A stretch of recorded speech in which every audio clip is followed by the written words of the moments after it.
Bom dia. É muito bom a gente estar aqui, reunidos para compartilhar, a respeito da palavra de Deus.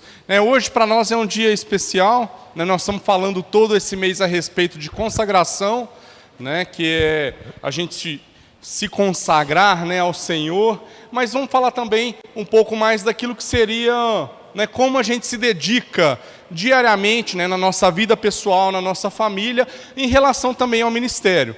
Hoje nós vamos aprofundar um pouquinho a respeito também das funções, que temos dentro do nosso ministério, para que a gente possa conhecer um pouco mais e que a gente possa desejar profundamente se envolver também com a obra de Deus. Esse é o desejo, essa é a nossa intenção, que você se envolva completamente, com as coisas que Deus tem para você, segundo a sua vocação, mas que essa vocação ela seja expressa, na coletividade, porque esse é o reino de Deus, um chamado pessoal expresso na coletividade, amém? E eu queria ler primeiramente, um texto que todos nós lemos essa semana, quem esteve nos pequenos grupos, a respeito disso, 1 Timóteo 3, versículo 1, tá bom? Um versículo fácil, simples, e eu acho que quase todos de nós que estamos aqui conhecemos, Lá fala assim: fiel é a palavra, se alguém aspira o episcopado, excelente obra almeja. Todo mundo conhecia esse versículo já também? Sim, Acho que muitos de nós, sim. Então, o que seria o episcopado? Nas quartas-feiras temos estudado muito a respeito do livro de Atos, que o Guilherme até comentou aqui.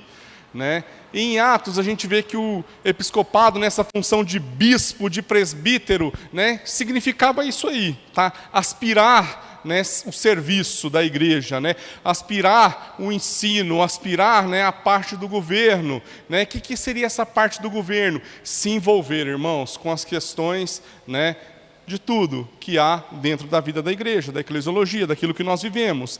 E aqui a palavra de Deus fala que quem deseja, servir a Deus e aos irmãos, dedicando aí o seu tempo, aspirar algo excelente. Excelente, irmãos. E é isso que a palavra de Deus diz, E a gente está muito feliz com as coisas que Deus tem feito no nosso meio, irmãos. A gente sabe que tem muito mais coisas, para ser feita, mas a nossa esperança é que você entenda as coisas que Deus tem falado. Não só entenda, que guarde isso no coração, mas se comece a viver. Nós temos que viver a palavra de Deus. Hoje o Guilherme, também o outro Guilherme, Guilherme da Marília, compartilhou a respeito de sermos pedras vivas. E nós só somos pedras vivas, meu irmão, como está escrito lá em 1 Pedro 2,5, se a gente encarnar essa palavra, se essa palavra ela encontrar morada no nosso coração, e aí nós vamos frutificar segundo agora a nossa identidade, nós vamos viver, e essa vida que vivermos vai trazer impacto na vida dos outros, porque esse é o chamado de Deus. Lembra-se, irmãos, isso aqui é honra, é privilégio a gente estar junto. Na semana passada, à noite, eu tive a oportunidade de compartilhar também, irmão, e nós lembramos algumas coisas, Quando a gente falta do culto, por exemplo, Gente, quem perde, não é só você por faltar, nós perdemos porque o nosso irmão, ele não tem a sua presença aqui. O nosso compromisso, gente, é importante porque ele afeta a vida do outro. Afeta bastante, Então, por exemplo, eu compartilhei e vou repetir porque vocês não escutaram, Quem está aqui de manhã, só o povo da noite escutou, de boa. Seguinte, gente, quando nós estamos, por exemplo, em um culto, igual aconteceu um tempo atrás, o Ari até compartilhou isso num culto de quarta, eu acho também. Seguinte, nós escutamos uma palavra, e para nós, às vezes a gente vai se tornando crítico das coisas que escutamos. Por quê? Porque às vezes nós achamos que nós conhecemos muito. E, gente, e aí é o seguinte, aí nós lá no culto e tal, e a palavra, gente, para nós, falou assim, nossa, de novo isso aí? Nossa, gente, não está tão legal aqui não, Hoje o culto já podia ter ido embora e já estava bom, E aí, gente, pensando assim, isso o Ari contando. E aí é o seguinte, galera, sai do culto, o que crente vai fazer? Vai comer, E aí nós fomos para um lugar, para uma lanchonete. E aí, irmão, nesse culto também que estava com a gente, tinha uns irmãos que acabaram de chegar, novo convertido. Beleza, né? E aí o cara lá na mesa com nós sentado, ele falou assim, ó, o culto de hoje foi uma bênção. A palavra então, Deus falou demais comigo. Né? Aí o Ari falou para ele assim, então me explica aí o que foi esse Deus falou demais com você, né? Gente, e ele começou a falar assim, ó, Deus falou isso e aquilo, e ia tirando virtudes, né? Daquilo que ele tinha escutado da palavra de Deus, que muitas vezes nós não conseguimos enxergar. Por quê, gente? Porque nós estamos cegados no nosso entendimento. Nós achamos que já sabemos demais e que muitas vezes somos superiores e que nós não temos nada de aprender com essa palavra aqui. E aí, meu irmão, vou te falar um negócio. E aí, se esse irmão não tivesse ido no culto, para que a gente pudesse receber realmente a palavra de Deus, porque Deus, gente, utilizou o pastor para falar com ele, a gente estava fechado para isso, e aí, gente, Deus utiliza o irmãozinho para falar com nós. Com nós não, né? Conosco. Certo? Então, olha só, irmãos, olha o privilégio que às vezes a gente deixa, né, de entender que a nossa vida ela é comunitária, irmãos, e que nós afetamos a vida uns dos outros de uma maneira muito intensa. Né? Falamos a respeito do livro Quatro Amores, né, Vitor, também, do indivíduo A, B e C, né, que quando a gente se relaciona, irmãos, aquele indivíduo A, ele provoca certas reações em mim, e no indivíduo C, por exemplo, né, no B e no C, que outra pessoa não faria. Então, a gente juntos aqui, nós temos o privilégio de influenciar a vida uns dos outros, gente, de maneira excelente. E é isso que a palavra de Deus nos diz, porque o Evangelho ele é relacional. O Evangelho não tem jeito de viver de outra forma. Né? E para viver o reino de Deus, gente, eu preciso primeiro entender que nós fazemos parte de um reino que ele é maior do que eu. Ele é muito maior do que eu, irmãos. E ele tem um rei. Né? E esse rei, gente, ele tem uma vontade. E a vontade dele é soberana. Soberana sobre a minha e sobre a sua, irmãos. Então nós precisamos entender, e é privilégio. Então, peraí, gente. Uma das vontades de Deus escrita na palavra é que nós, como seus filhos, agora que entendemos todas essas coisas, nos consagremos a Ele. Certo? O que seria a gente se consagrar, irmãos? Né? Nós comentamos esses dias aí que é a respeito de estar separado. Né? Nós entendermos que somos separados para agora fazer a vontade de Deus, certo? Me submeter, né, à disciplina de Jesus. Né? O que seria essa disciplina de Jesus? A gente estar em comunhão com os irmãos, a gente ter um tempo de leitura da Escritura, não só leitura, mas de aprofundar no entendimento dela, a gente orar, né? A gente jejuar, a gente é um compromisso completo e requer disciplina para que a gente possa cumprir a vontade de Deus. Não é de qualquer jeito.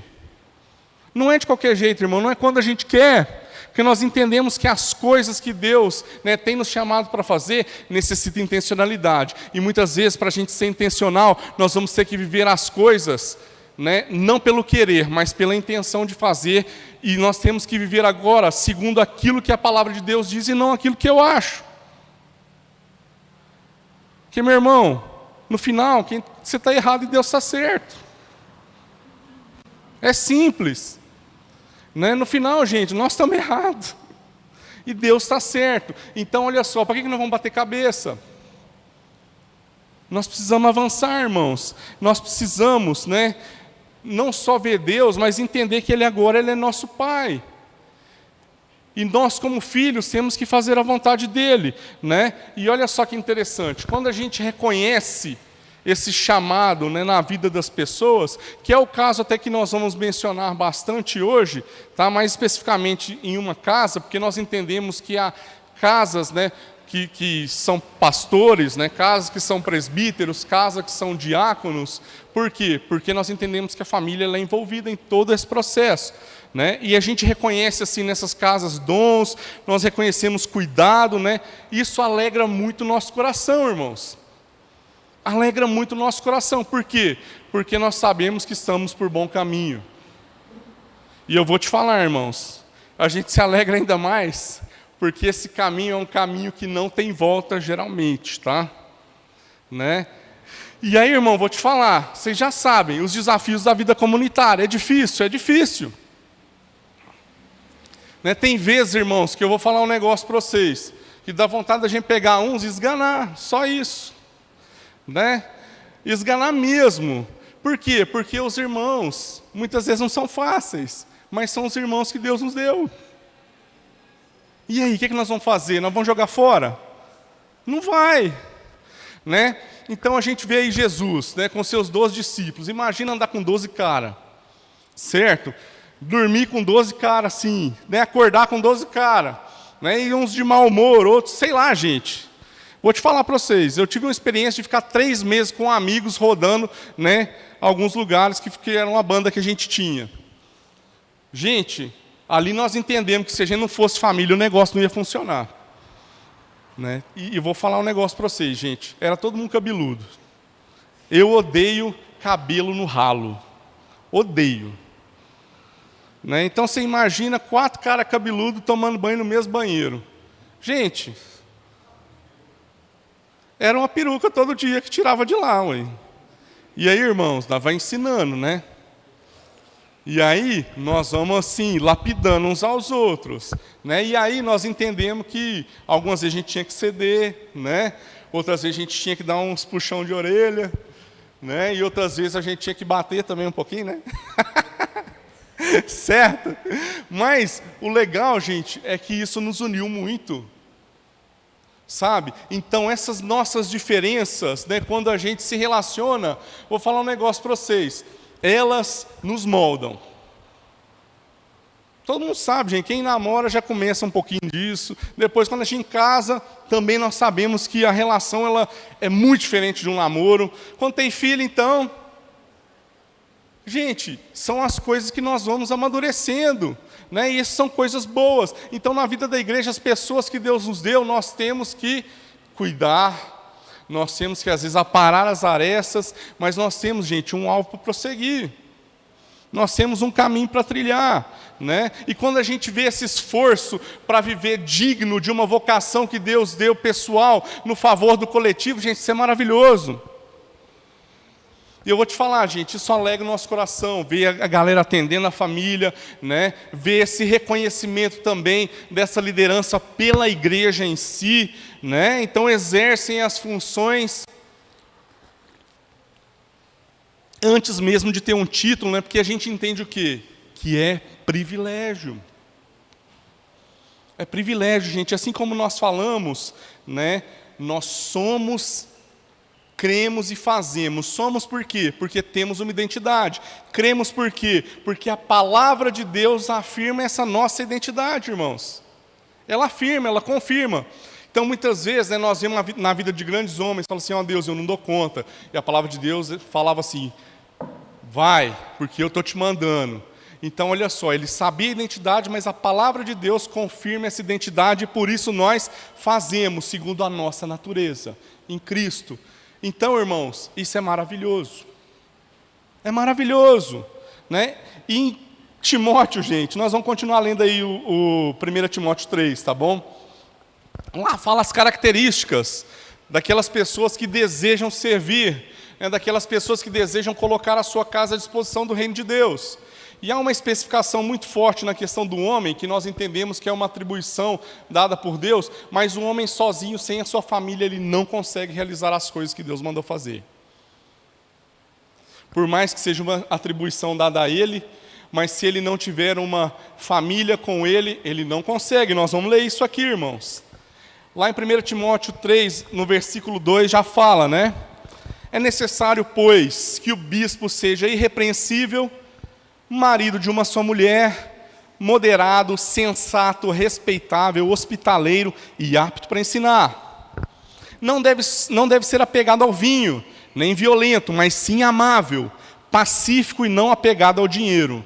Né? Então, olha só, irmãos, nós já vamos vendo aí algumas características, né, que nós precisamos ter. Né? E eu vou falar um negócio para vocês, gente. Precisamos disso? Sim, a palavra de Deus diz, né? Ele deve governar bem a sua própria família, tendo os filhos sujeitos a ele com toda a dignidade. Pois, se alguém não sabe governar sua própria família, como poderá cuidar da igreja de Deus? Não pode ser recém-convertido, né, ou neófito, ok? Para que não se ensoberbeça e caia na mesma condenação em que caiu o diabo. Também deve ter boa reputação perante os de fora, para que não caia em descrédito na cilada do diabo. Os diáconos igualmente devem ser dignos, homens de palavra, não amigos, ok, de muito vinho, nem de lucros desonestos. Devem apegar-se ao ministério da fé com a consciência limpa. Devem ser primeiramente experimentados, depois, se não houver nada contra eles, que atuem como diáconos. As mulheres, igualmente, sejam dignas, não caluniadoras, mas sóbrias e confiáveis em tudo. O diácono deve ser marido de uma só mulher e governar bem seus filhos e sua própria casa. Os que servirem bem alcançarão uma excelente posição e grande determinação da fé em Cristo Jesus. Gente, então, como eu mencionei, né, nós vemos aqui que o primeiro de que em Deus Ele pede essas coisas é do homem. Então há uma responsabilidade. Nós já falamos a respeito da vida de Adão, né, de Adão e Eva. Quando os dois pecaram, né, Deus veio e falou com o homem. Porque ele entendia que a mulher, né, que Deus havia dado para ele era responsabilidade dele, irmãos. Então as atribuições muitas vezes de governo, a palavra de Deus diz que é sobre o homem.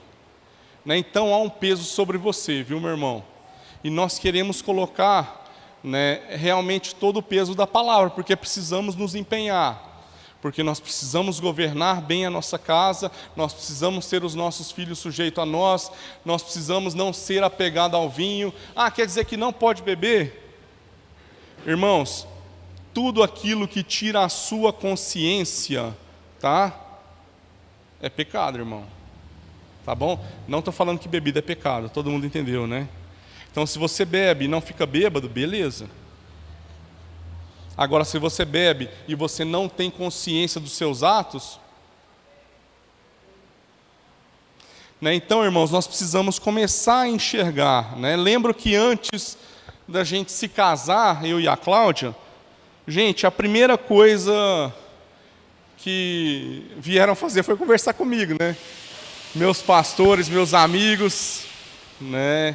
E perguntaram para a gente, e perguntaram para a Cláudia, né? Cláudia, você tem consciência? Eu também já tinha falado com ela, né? Você tem consciência que a sua casa ela tem um chamado pastoral? E eu falei para a Cláudia, Cláudia, vou te falar um negócio. Deus chamou para a gente construir uma casa, né?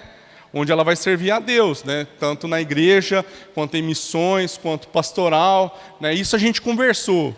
Que eu vou te falar, irmãos, na hora dos beijinhos, os negócios é bom, né? Às vezes a gente não lembra nem dos detalhes, né? E você aceita todas as coisas, não é verdade? Mas eu vou te falar um negócio, irmãos. Graças a Deus, né? Deus me deu uma mulher que entendeu aquilo que era o chamado de Deus para a nossa casa. E isso faz toda a diferença hoje no meu ministério, né? Isso faz toda a diferença hoje na vida da igreja. Por quê? Porque quando a gente se acompanha, irmãos, quando a gente entende que a nossa vida é para o reino, e muitas vezes a Cláudia ela tem que entender também que às vezes eu viajar para algum lugar, né, ou eu estar em outro lugar, gente, é privilégio da gente servir a Deus, né, apesar de ser um tempo que às vezes a gente poderia investir juntos, né? Minha casa, gente, oferta. Isso é uma oferta para o reino, né? Isso assim é dom de Deus. É dom de Deus. Então, irmãos, nós temos que entender e fazer bem as contas, né? Essas características descritas que a gente leu aqui, ela deve reger a nossa vida, né? E a vida daqueles que têm se entregado à vontade do Pai. Não tem jeito de ser diferente. E uma vez, gente, nós não fazemos para ser, nós fazemos porque já somos. Nós já somos. E a nossa diferença aqui, gente, ela é puramente vocacional. E também funcional, porque às vezes, né, cada um tem uma característica. Então, por exemplo, o púlpito que o Guilherme prega, né, o que seria isso? Na sua família, no seu trabalho, certo? Na pista de skate, onde ele vai, né, é um púlpito que eu não chego. Certo? Mas que ele chega. Lá na Carcará, né, o outro Guilherme, o púlpito que ele prega lá, né, é o restaurante para aqueles funcionários, todos eles o veem como referência. Certo, irmãos? E é um púlpito onde eu não chego. Certo? Quem está na escola, só você está lá, irmãos, na sua turma. É um púlpito que eu não chego. Então nós precisamos entender a nossa vocação, irmãos, e entender que há lugar para todos, e entender que a nossa distinção ela é puramente vocacional e funcional. Todos estamos comprometidos com a edificação e crescimento, que é o que diz. A nossa carta de princípios e valores fala isso, e nós vamos ler também um pouco disso lá em Efésios, 4, vamos ler mais esse texto, do 11 ao 16, beleza? Nós vamos ler aí Efésios 4, do 11 ao 16.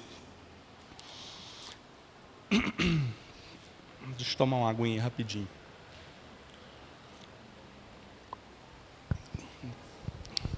Lá fala assim: então, cada um segundo a sua vocação e chamado tem um papel fundamental. Perdão, estou lendo outra coisa aqui. Ele designou alguns para apóstolos, outros para profetas, outros para evangelistas e outros para pastores e mestres, com o fim de preparar os santos para a obra do ministério, para que o corpo de Cristo seja edificado. Amém, gente?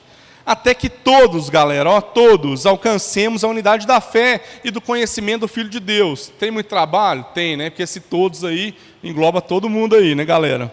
Certo? O propósito é que não sejamos mais como crianças, levados de um lado para o outro, pelas ondas, nem jogados para cá e para lá por todo o vento de doutrina, e pela astúcia e esperteza de homens que induzem ao erro.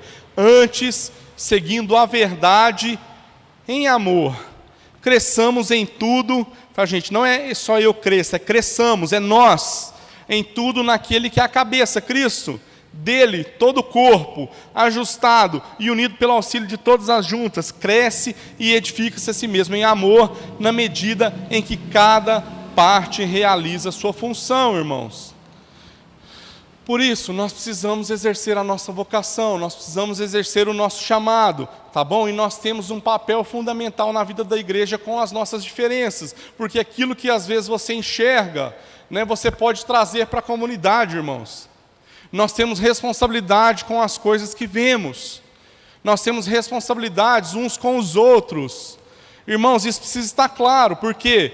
Porque nós crescemos juntos, então envolve o outro, tá bom? Na medida que a gente realiza o nosso chamado pessoal, né, ele tem que ser expressado na coletividade, não tem outra forma. Né? Então, nós já lemos outros versículos a respeito de que quando a gente tem um encontro genuíno com Deus, a nossa vida ela é transformada. Né? Então lá fala, aquele que roubava, não roube mais. Né? Mas agora o que? Trabalhe. Trabalhe, beleza, expressa agora uma mudança. Mas o que expressa a coletividade? Quando você, né, trabalhe para repartir com o outro. Porque é isso que a palavra de Deus faz. É isso que a palavra de Deus gera em nós, uma mudança completa em favor do corpo, apesar de ser um chamado pessoal, é expresso nessa coletividade, irmãos. Tá bom? Há um papel maior ou melhor? Não. Há algo que só você pode fazer da maneira que Deus te vocacionou para fazer, que eu não consigo. Então não há melhores papéis ou piores papéis. Há o seu papel e a sua função, que é super importante para o reino de Deus, tá bom? E ela tem que ser cumprida. Né? Então dentro do ministério nós temos muitas funções. Nós temos, por exemplo, líderes de informação, né? Quem são essas pessoas? Aquelas que nós identificamos que têm um chamado, tá bom? E esse chamado, meu irmão, ela é recebido com graça perante a congregação, porque as pessoas os reconhecem. Né? É um voluntário, alguém que está sempre disposto, tá bom?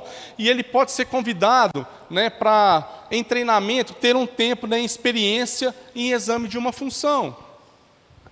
Ele pode ter uma experiência sendo diácono? Pode. Quem determina isso? O conselho da congregação local. Né? Nós temos também obreiros de apoio. Também são esses que têm graça perante a congregação, né, exercem aí os seus dons ministeriais, mas às vezes, gente, por algumas diferentes razões, eles não podem exercer o episcopado. Né? E depois nós podemos falar sobre isso em um outro momento. Eles não são pessoas ordenadas, mas são reconhecidas dentro da igreja como líderes. Nós temos diáconos também, né? Eles trabalham a questão da saúde e do fortalecimento da congregação. Por quê? Porque visitam, né, eles ajudam aí no serviço do culto. Então a gente vê que na hora da ceia, né, são pessoas aí que também que nos ajudam, né? Não que os pastores e presbíteros não façam, porque pastores e presbíteros têm que fazer todas as funções de um diácono também. O negócio, irmão, só aumenta, né? O que mais? Identificam as necessidades do povo, né? Ajuda aí nos serviços administrativos. Então tem muitas funções que a gente vai almejando, né? Os presbíteros estão ligados ao ensino, né? E eles têm a função de conduzir a congregação, né, no ensino da palavra e na oração, irmãos. Olha só, e nós temos os pastores, que além de todos esses encargos que a gente viu aqui, né, tanto dos presbíteros quanto dos diáconos, eles também têm responsabilidade de governo dentro da igreja. Então esse é o nosso corpo de liderança. Como a gente mencionou, gente, só vai apertando. E eu vou ser bem sincero, apesar do aperto é bom demais. É bom demais a gente viver essas coisas juntos. É bom demais saber que não estamos sozinhos. É bom demais saber, irmãos, que aquilo que Deus nos mandou fazer está frutificando, irmãos. E aí o sofrimento que a gente tem, as dores de cabeça que a gente passa e raiva que a gente passa, irmãos, é pequeno. Com tudo aquilo que Deus, né, Ele faz. Não é fácil, mas é o melhor que nós podemos viver. Se você deseja esse episcopado, né, coisa excelente você deseja, você almeja. Então, quando a gente teve essa certeza, né, quando que eu sei que eu posso ter certeza do meu chamado? Meu irmão, quando você já começa a se envolver na vida dos outros. Eu vou te falar, né, quando a gente começou a cuidar uns dos outros, irmãos, aí a gente falou assim, não tem jeito mais de voltar para trás não, né? Não tem. E aí, gente, nós nos tornamos pastores. E a gente também dava a honra e autoridade ao outro para cuidar de nós. Né? Então, a nossa ordenação pastoral, né, a minha foi em 2008, junto com o Ari. Né? Então, nós não nos tornamos pastores em 2008. Nós já éramos pastores antes. Nós plantamos o manifesto há 17 anos atrás, como mencionamos, como igreja. Mas antes disso, foi todo um processo. Então, irmão, nós estamos nisso há muito tempo. Por quê? Porque a gente entende que essa é a nossa vocação, né? Para ser expresso nessa coletividade. Não sirvo para outra coisa. E quando a gente tem a certeza de que não servimos para outra coisa também, é algo que faz parte da convicção do chamado que Deus te deu, né? E ele é reconhecido pela congregação. E, gente, eu vou te falar, quando a gente começou aqui, 17 anos atrás, nós não tínhamos pastores ordenados. Mas esse reconhecimento veio pela congregação, veio pelo conselho do Ministério Sal da Terra, porque entendia em nós, né, esse chamado e essa vocação, certo? Algo natural. Assim a gente funciona, algo voltado para a identidade, vocação em favor da família. Se você deseja servir a Deus, irmão, comece. Comece. Porque é assim que nós vamos viver, irmãos, de acordo com a nossa identidade e vamos viver dignamente diante do sacrifício de Jesus por cada um de nós. Onde, gente? Aqui. Onde? Em casa. Onde? No trabalho. Os púlpitos que Deus te deu já estão estabelecidos, irmãos. Comece a enxergar. Comece a ver como Deus vê. E aí, meu irmão, nós vamos poder exercer essa nossa vocação, esse nosso chamado em favor dos demais. Amém? Amém, irmãos. Né? Então, esse primeiro período aqui nós estamos finalizando.